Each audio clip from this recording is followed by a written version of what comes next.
I recently told this story on set. A lot of my friends already heard this 1,000 times. But to those of you who haven't yet had the privilege of hearing it, well, here it goes. 4 years ago today, I was coming home from school, in a hurry because I was late for my additional Polish lessons, that I was taking in order to pass my Polish school leaving examination. As I got to the crossing, I wanted to cross over without checking the light, and a car rushed right in front of me. Gosh, that was close, I thought. I mean, it makes sense, I've got the red light. Looked left and right. I saw a car coming from the right, but it was far enough for me to think, nah, I'll make it.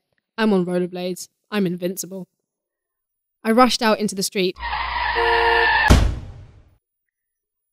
I regained consciousness on the ground, a few meters from the crossing. I was in shock, but I noticed I'm missing a tooth. I swear, my first thought was, that's funny. I'm going to look like my dad when he lost his front tooth. I shit you not. My second thought was this. Okay, Maria, now, in slow motion, you have to spit out a lot of blood and your tooth. So I did. It was spectacular. A mouthful of blood and my chewing gum, but no tooth. After that, time sort of came back to normal. My boyfriend was waiting for me with the scooter, just there, and he saw the whole thing.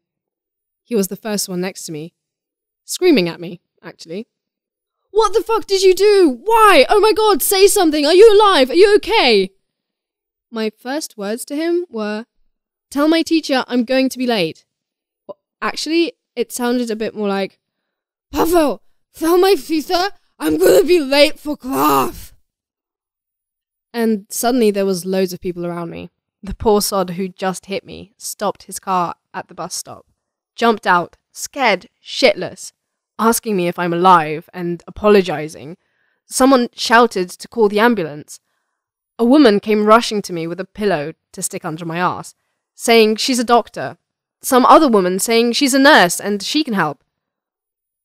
The ambulance finally arrived. They get me in, take my rollerblades off, undress me, check if anything's broken, well, apart from my obvious massacre on my face. I was fine.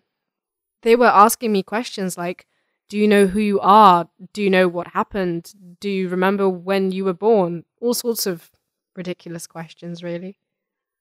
I was very talkative, despite being toothless. And sweary. I was swearing like I'd never sworn before. It was f*** this and f*** that and f*** and oh shit and oh fuck and f*** this and stupid that and oh fuck, f***ity, fuck. Anyway, a lot of swearing. Well, I was in shock, okay? The conversation went something like, I'm so sorry, I'm so stupid, it was all my fault, I remember everything, I'm so sorry, this is so stupid of me. Fuck, this is so unnecessary tonight, I'm gonna be so late. You know what? I think my tooth is punched into my jaw. Well, something like that. They said that it's impossible for my tooth to still be somewhere stuck in my jaw. So, as the adrenaline started to wear off, the pain started to become unbearable. So I tell them that it's starting to hurt, and the guy just replies, nah, don't worry, not for long, and hooks me up to some painkiller. To be honest, I don't know if it was morphine or not, but I was like, better. No, come on, stay with me, come on, can't let you fall asleep. And I'm there just like, shh, 5 more minutes. Anyway, so we get to the hospital, and they rush me to the ER. They scan my belly, checking that my organs are all intact. They ask me if anything else hurts, apart from my face. I tell them that my side hurts, and I think that's where the car hit me. Boom, quick x-ray. Nah, you good. And that was it. I was fine. Well, apart from the broken jaw and missing teeth. But I mean, I could have been dead.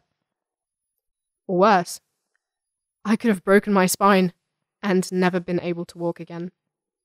I could have ruptured my spleen, or I don't know.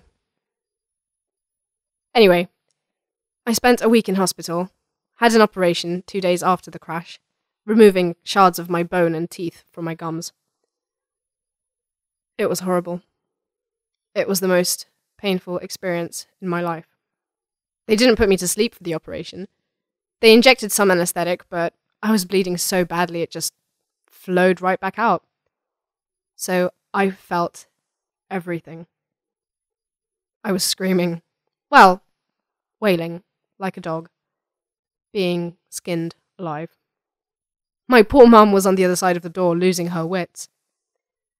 But I pulled through, I'm alive, and I'm grateful. The nicest thing when I came back to school was all the hugs I received and hearing, "I'm so glad you're alive," over and over again. Lovely feeling. So, before you cross the road on a red light, ask yourself if what you're late for is really worth dying for.